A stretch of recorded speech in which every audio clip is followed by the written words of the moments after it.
Racket-racket lang. Pero ma-offer ko ba ng EBS after ng ano mo okay lang sa'yo? Let's see. Hindi ko pa rin bukas. Pwede ka bang lumabas halimbawa sa TV5 or ABS-CBN? Sa ngayon po, hindi ko pa bawal. Bawal pa kasi yun. Kasi exclusive pa rin po ako with Pero never ba, pwede ka pa rin mag-perform sa bar? Sa ganung bar? Nag-perform ako I think 3 weeks ago. May ulit ako 3 weeks ago. Yan.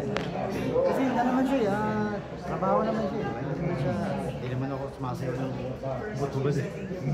Hindi naman ako, diba?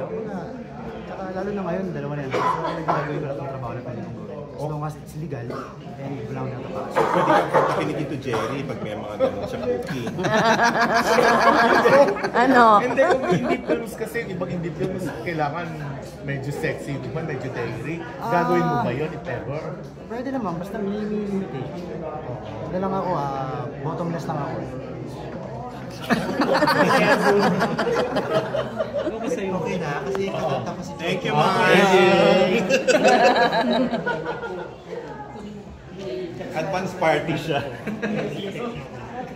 Nilagay natin, nilagay natin. Dati dyan, ano mo, Ang rent it's one. hanapin ko. Nangyari. Si Irvin, no? Parang nanginginig si Irvin.